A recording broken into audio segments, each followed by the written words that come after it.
Assalamualaikum warahmatullahi wabarakatuh. Kami dari kelompok 8 P1 akan mempresentasikan tugas akhir mata kuliah pengolahan citra digital dengan judul Identifikasi Spesies Ular menggunakan metode Support Vector Machine. Saya Aksalianda Vandaru dan bersama teman saya Fitra Andika, Gerardo, Keandre, Faiz Muhammad Alauddin, Riyad Firdaus. Next. Yang akan kami bahas yaitu pendahuluan, tinjauan pustaka, metode penelitian, hasil dan pembahasan, lalu kesimpulan dan saran. Next. Pendahuluan. Indonesia merupakan negara tropis yang beriklim hangat dan lembab. Kondisi ini merupakan habitat yang cocok bagi hewan reptil. Salah satu contohnya adalah ular. Terdapat lebih dari 2.900 spesies ular di dunia dan jumlah ini dapat kemungkinan bertambah seiringnya perkembangan teknologi yang memungkinkan penemuan-penemuan spesies baru yang belum teridentifikasi sebelumnya. Dari jumlah tersebut, sekitar 375 spesies merupakan ular berbisa. Di Indonesia sendiri terdapat kurang lebih 250 spesies dan di antara jenis tersebut hanya 5 spesies yang berbisa yang tersebar di Sumatera, Jawa, Kalimantan, Sulawesi, dan Papua. Next. Perkembangan pengolahan citra digital saat ini semakin pesat perkembangannya. Berbagai jenis citra mulai diteliti untuk diekstrak demi menghasilkan informasi yang akan membuka wawasan baru, mulai dari bidang kesehatan, teknologi, infrastruktur, dan lainnya, mulai menggunakan teknologi citra dalam prosesnya. Salah satunya yaitu dalam proses identifikasi objek yang mengolah citra sehingga citra tersebut dapat ditentukan citra seperti apakah itu. Hal ini tentunya semakin menggugah rasa penasaran para peneliti untuk terus mengeksplorasi teknik-teknik pengolahan citra digital yang akan mengoptimasi kerja manusia. Next. Berdasarkan latar belakang di atas, dapat dirumuskan beberapa masalah sebagai berikut. Yang pertama, bagaimana proses klasifikasi spesies ular menggunakan support vector machine dari citra yang telah disediakan pada dataset Identifying Different Breeds of Snakes dataset. Lalu yang kedua, bagaimana hasil klasifikasi dataset keempat kelas yang dipilih, yaitu Agkistrodon contortrix, Crotalus viridis, Lampropeltis triangulum, dan Pantheropis vulpinus. Yang terakhir, bagaimana hasil akurasi model yang telah dibuat. Next. Penelitian ini diharapkan mampu mengetahui bagaimana proses klasifikasi spesies ular menggunakan support vector machine dari dataset yang tersedia, lalu mengetahui termasuk ke dalam mana data yang akan diuji dari 4 kelas yang telah dipilih tadi. Selanjutnya dari model yang telah dibuat dapat diketahui akurasi model tersebut sehingga dapat digunakan untuk perbaikan penelitian-penelitian selanjutnya. Next, selanjutnya akan dilanjutkan oleh teman saya. Baik, selanjutnya ada bagian tinjauan pustaka. Yang pertama ada ular.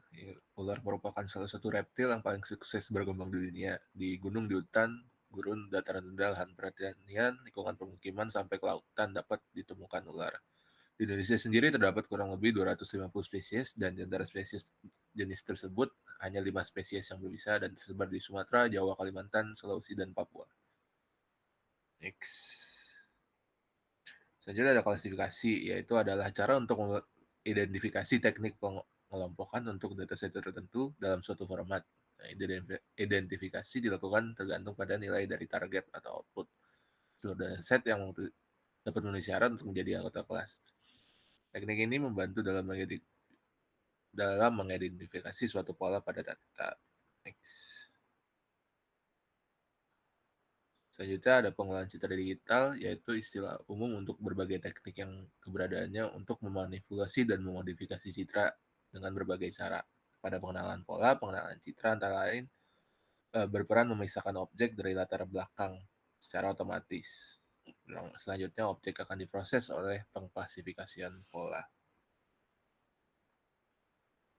Selanjutnya, dari metode pengolahan citra digital salah satunya adalah Support Vector Machine atau SVM, yaitu sistem pembelajaran yang menggunakan ruang hipotesis berupa fungsi-fungsi linear dalam sebuah ruang fitur atau fitur space yang berdimensi tinggi dan dilatih dengan algoritma pembelajaran yang didasarkan pada teori optimasi dengan mengimplementasikan learning bias yang berasal dari teori pembelajaran statistik.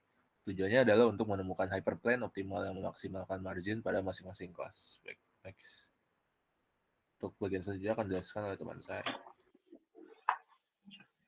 Selanjutnya untuk metode penelitian, yang pertama untuk data yang digunakan adalah data identifying different breeds of next dataset dalam format gambar JPEG yang diperoleh dari situs web kaggle.com dengan link terlampir pada slide presentasi. Adapun jumlah record yang didapatkan dari dataset berjumlah total 13.000 record gambar dengan 35 jenis ular yang berbeda. Adapun jumlah record data yang kita gunakan berjumlah 1.503 record gambar dengan 4 jenis ular yang berbeda. Adapun kelas ular yang kita gunakan yaitu Agistrodon counterstick, Crotalus viridis, Lampropeltis triangulum, dan Pantheropis vulpinus. Tahapan kegiatan yang dilakukan dalam melakukan klasifikasi terhadap data ini, yang pertama itu data acquisition, selanjutnya pre-processing, yang ketiga ekstraksi fitur, yang keempat pembagian dataset, yang kelima pembuatan model SVM, dan yang keempat yang keenam evaluasi. Nah, kita akan bahas satu persatu tahapannya. Yang pertama itu data acquisition. Tahap ini merupakan tahap untuk menginput dataset ke dalam program. Data akan dimasukkan ke dalam bentuk data frame, dan data dapat terlihat bahwa terdapat 1.503 data yang berhasil dimasukkan. Dan ini merupakan contoh screenshot dari programnya. Dan pada tahap yang kedua, data pra-processing. Pada tahap ini akan dilakukan pembuatan label dan fitur citra, kemudian dilakukan perubahan dimensi gambar menjadi 100x100 dan perubahan color space menjadi grayscale. Dan ini merupakan screenshotan dari programnya pada tahap pre-processing. Tahapan yang ketiga itu ekstraksi fitur. Pada tahap ini akan dilakukan proses ekstraksi fitur pada gambar, kemudian membuat matriks berisi fitur-fitur tersebut. Selanjutnya, setelah matriks fitur dibuat, dilakukan optimalisasi dengan melakukan normalisasi pada data. Dan ini merupakan screenshotan dari program pada bagian ekstraksi fitur. Selanjutnya akan dijelaskan oleh teman saya. Ya, untuk tahap berikutnya yaitu pembagian data. Sebelum pemodelan, kami membagi data menjadi 70% data training dan 30% data test. Dapat dilihat bahwa terdapat 1052 data training dan 451 data test yang terbentuk. Data test ini kemudian akan dinormalisasi kembali dengan membaginya dengan 255. Next. Kemudian ada tahap pemodelan SVM. Pada pemodelan metode ini, kami menggunakan fungsi support vector classification dengan kernel linear dari package sklearn. Kemudian akan dilakukan fitting terhadap data, dan hasilnya akan dilakukan prediksi terhadap data test. Untuk mengevaluasi hasil, kami akan menghitung skor akurasi menggunakan F1 score dari data yang telah terprediksi. Kemudian kami akan membuat summary-nya menggunakan fungsi classification report dari package sklearn yang berisi akurasi, recall, dan precision. Untuk lingkungan pengembangannya, kami menggunakan komputer personal dan dilakukan menggunakan platform Google Colab dengan menggunakan bahasa pemrograman Python 3. Adapun spesifikasi perangkat keras yang digunakan adalah prosesor Intel Core i7, kemudian OS-nya Microsoft Windows 10, memorinya 8 GB RAM, dan VGA-nya NVIDIA GTX 550M. Kemudian untuk hasil dan pembahasan akan dijelaskan oleh rekan kami. Baik, selanjutnya masuk ke bagian hasil dan pembahasan. Dari hasil ini terlihat bahwa akurasi yang permodelan yang kami buat adalah 68,96%. Di mana pada Agistrodon countertrix posisinya 60%, Crotalus viridis 55%, Lampropeltis triangulum 88%, Pantheropis vulpinus 82%. Selanjutnya ke pembahasan. Kami menggunakan classification report untuk mendapat nilai F1, recall, precision, dan support dari setiap kelas. Nilai recall berfungsi untuk menghitung seberapa baik model menemukan semua pengamatan dari kelas yang ada. Jika nilai recall rendah, maka klasifikasi akan tidak tepat untuk kelas yang dituju. Untuk nilai precision sendiri memiliki fungsi untuk menghitung seberapa baik model yang kita buat untuk tidak salah dalam pemberian label. Nilai dari precision dapat dilihat pada rumus yang ada di slide. Selanjutnya yaitu F1 score. F1 score sendiri berfungsi untuk menghitung berapa persen prediksi positif yang tepat.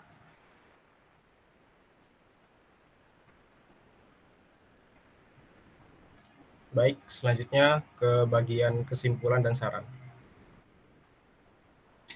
Oke, baik. Untuk kesimpulan pada penelitian ini, kami menganggap bahwa penelitian ini cukup berhasil untuk memprediksikan identifikasi jenis ular dari segi bentuknya. Adapun model yang dibuat yaitu dengan metode supervector classification dari library sklearn dan menggunakan data train sebesar 70% dari keseluruhan data, sedangkan untuk data sisanya yaitu data testing sebesar 30%. Akurasi yang didapat dirasa cukup baik yaitu 68,96% dengan memiliki recall untuk masing-masing kelasnya yaitu 0,68 pada kelas Agristrodon Contortrix, 0,77 pada Crotalus viridis, 0,64 pada Lampropeltis triangulum, dan 0,68 pada Pantheropis vulpinus. Untuk saran pada penelitian kali ini, saran yang dapat dilakukan yaitu untuk melakukan percobaan dengan berbagai metode algoritma lainnya yang bertujuan untuk membandingkan nilai akurasi dari setiap algoritma sehingga kita bisa memperoleh algoritma mana yang memiliki nilai akurasi yang terbaik. Selanjutnya, kita dapat melakukan proses lebih baik lagi agar data yang akan dimodelkan menjadi lebih baik lagi. Mungkin sekian pemaparan hasil tugas akhir kami. Kurang lebihnya mohon maaf. Wassalamualaikum warahmatullahi wabarakatuh.